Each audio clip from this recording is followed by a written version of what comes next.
You don't speak Spanish or no hablas inglés? No problem. We have included subtitles for English, Spanish, Portuguese and French. Era una organización que apoyaba el sistema público de salud. Trabajaba en varias zonas de la ciudad y en otra provincia también, y es un poco para intentar que el sistema funcione mejor. La gente empezó a rodear el coche y fue bastante violento. Empezaron a mover, ¿no?, el coche, nos golpeaban con mucha fuerza. Solo veía gente y gente saliendo y eso, pues todos como muy eufóricos.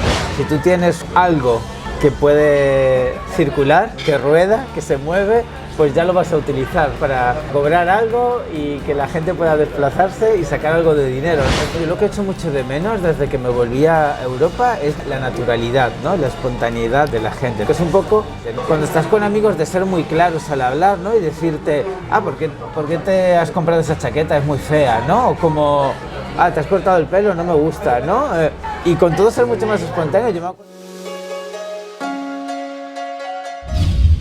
¿Introvertido o extrovertido? Introvertido. ¿Sexo o chocolate? Chocolate. ¿Gatos o perros? Gatos. ¿Ciudad grande o un pueblo? Las dos.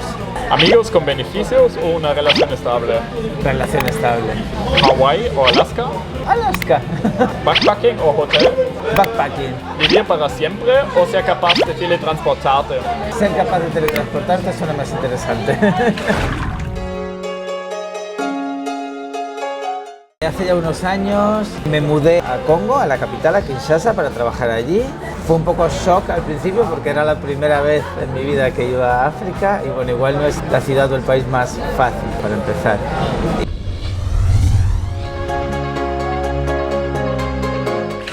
¿Nos puedes contar la historia del Congo? ¿Por qué te mudaste aquí? ¿De qué trabajaste exactamente? Pues sí, fue hace ya unos años. Yo estaba trabajando y viviendo en España y quería hacer una experiencia en cooperación internacional. Bueno, estudié algo relacionado y estuve buscando una oportunidad hasta que la encontré. Entonces me mudé allí para trabajar con una organización, con una ONG española, y el trabajo era en Kinshasa, en la capital de República Democrática del Congo, porque está la República del Congo y la República Democrática del Congo, que es el que es más grande, el que es donde yo me mudé. Bueno, pues me mudé allí un poco antes de Navidad, a finales de noviembre. Bueno, es una ciudad, era la primera vez que yo iba a África, no solo que vivía, sino que iba. Entonces sí que fue bastante impactante el llegar, ¿no?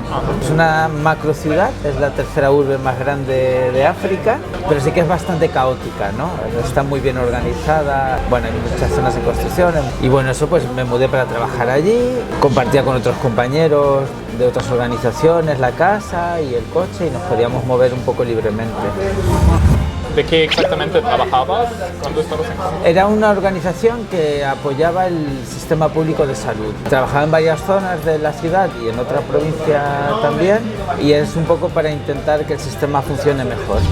¿Cómo te sentías antes de que empezaste ese trabajo? ¿Tú querías ir a un país en África o era planeado o era como ahí? Sí, yo quería algo así, un trabajo como ese, pero yo no conocía, no había estado nunca en África. Sí, me llamaba mucho la atención, quería hacer algo así, un poco más de trabajar no por dinero, sino más por principios, por hacer algo un poco más constructivo. Pero no conocía para nada África y no conocía el Congo, que bueno, pues no es el país más fácil, como digo. Entonces, bueno, sí, luego entendí un poco por qué encontré allí.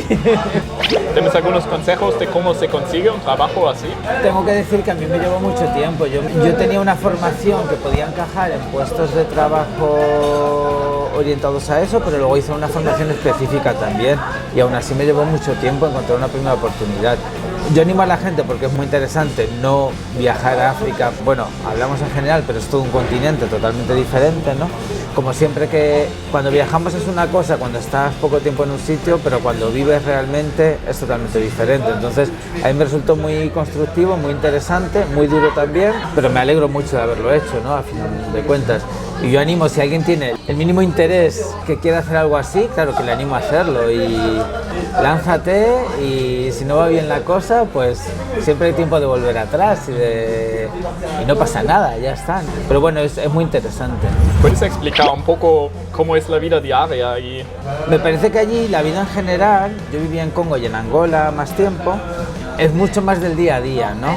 Es un poco cultural también, la forma de organizarse o no prever a largo plazo, pero es también un poco la realidad. Países donde tienes unas tasas de mortalidad mucho más altas, de mortalidad infantil o de mortalidad a cualquier edad, o que también toda la vida en sí, todo el país así, toda la ciudad así, está mucho menos organizado, entonces todo es mucho más improvisado, ¿no? Al final, pues te organizas para sobrevivir, para subsistir en el día a día, y lo que puedas obtener hoy lo tienes hoy, porque no sabes si mañana va a ocurrir lo que ocurra, entonces que dependa de ti o no, o personal o del contexto. Entonces sí, es un poco como todo mucho más inmediato y mucho más de inmediatamente, ¿no? Bueno, pues si puedo obtener esto ahora, lo tengo y ya está, luego ya veremos.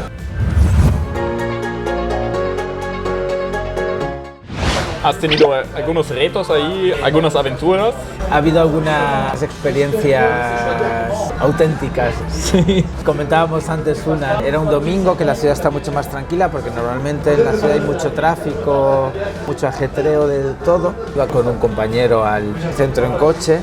Y además íbamos comentando, ¿no? Qué bien, que es domingo, que se puede circular, ¿no? Que no estás atascado en los atascos durante horas. Y tuvimos la mala suerte que pasábamos al lado del estadio y acababa de terminar un partido. Nosotros íbamos tranquilamente por la avenida, empezó a llegar gente, a rodearnos el coche.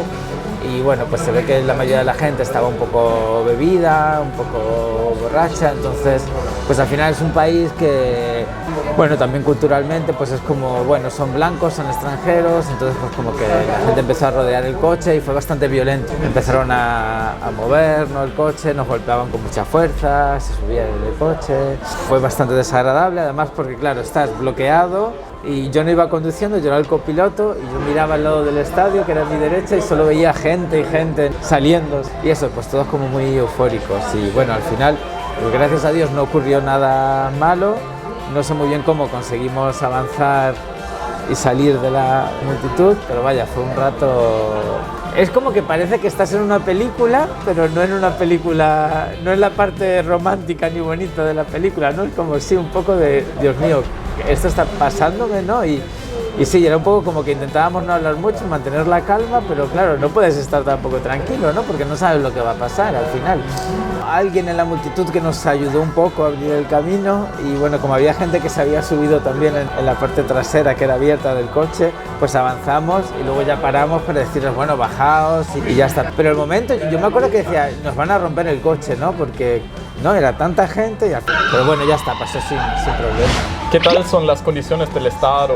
Por ejemplo, ¿cómo es el transporte público allá? Es totalmente rudimentario, se puede decir, porque al final no está regulado y es un poco lo que dábamos de la cultura. Al final, si tú tienes algo que puede circular, que rueda, que se mueve, pues ya lo vas a utilizar para cobrar algo y que la gente pueda desplazarse y sacar algo de dinero. Entonces tampoco va a haber un control, ¿no? De alguien que te va a decir, no has pasado el control del vehículo. No, es como todo mucho más lo que hablábamos antes, del día a día y de apañárselas como puedas y ya está. Entonces el transporte público pues es una locura, ¿no? Porque no tienes unas rutas igualmente establecidas, no tienes unos horarios, no tienes un transporte fiable. Yo cuando he utilizado allí se podía, ¿no? Porque también pues siendo blanco hay que tener un poco más de cuidado según el país, según la zona. Cuando he utilizado autobuses también sí, ha habido aventuras de quedarte colgado o una vez tuvimos que tomar incluso 3 autobuses diferentes porque no funcionaban, entonces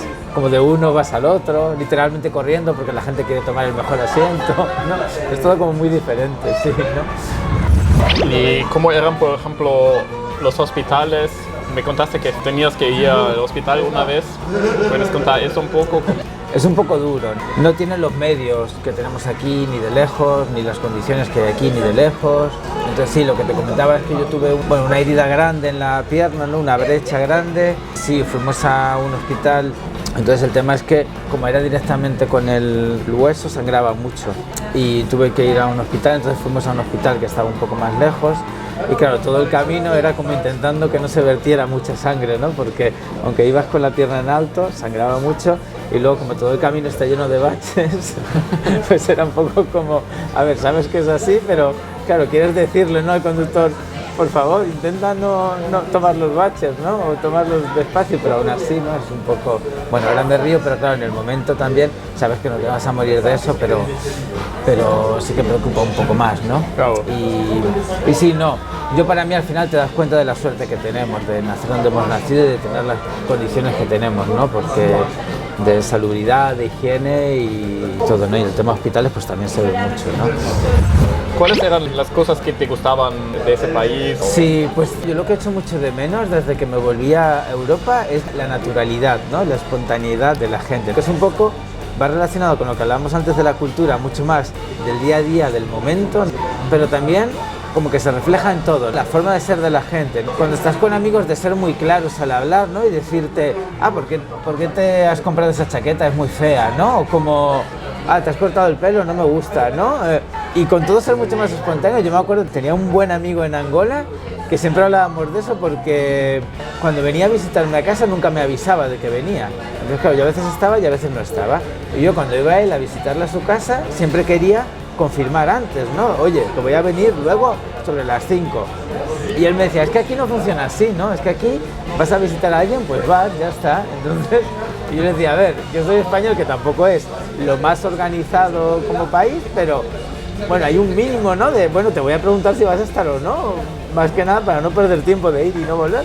Pero sí, era como, ¿no? Una visión totalmente diferente. Y allí realmente era eso, ¿no? Pues la gente llegaba o te llamaba a cualquier hora. Podía ser también a las 7 de la mañana, el sábado, y ¿qué haces? Pues estoy durmiendo. No,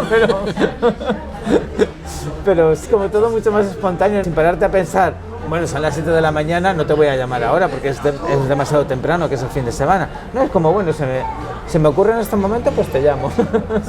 ¿En qué casa viviste allí? ¿O cómo se puede imaginar la casa donde te quedaste? Los 2 países africanos que viví eran casas antiguas coloniales. Entonces eran casas que eran grandes, que estaban bien, pero no eran nada lujoso. No eran tampoco chabolas, digamos, como trabajaba con organizaciones no gubernamentales. Entonces, bueno, es un poco el principio de que vivas en un sitio decente, pero no tampoco con lujo, ¿no? Pero tampoco que pases calamidades. Kinshasa, en Congo, en la casa no teníamos un generador de electricidad. Entonces, una ciudad que tenía muchos problemas de electricidad, faltaba electricidad durante días a veces, y bueno, pues cuando faltaba durante días, pues no teníamos electricidad en casa, ni frigorífico, ni agua caliente, ni agua tampoco, porque hacía falta un sistema de bomba. Hasta al final también pues te adaptas a lo que hay. ¿Qué hiciste en esos días sin luz? Pues leer mucho, incluso no con una vela, recuerdo, ¿no? Pues estar leyendo y... ¿Cuál es tu libro favorito? Uno que me encantó, pero que leí hace muchos años, fue Madame Bovary. Es muy descriptivo, era un libro, es largo también, pero era muy interesante, ¿no? Una historia que te atrapa y que sigues y que te engancha mucho. ¿Qué piensas que tienen todos los seres humanos en común? Pues la humanidad, que es lo que siempre, a veces parece que tendemos un poco a olvidarlo, que no somos máquinas ni en el trabajo ni en el día a día, y que a todo el mundo agradece una charla, un abrazo, un pequeño gesto. Thank you very much for watching this video. We hope you enjoyed it. If you want to see more videos like that, please subscribe to the channel by clicking on the logo.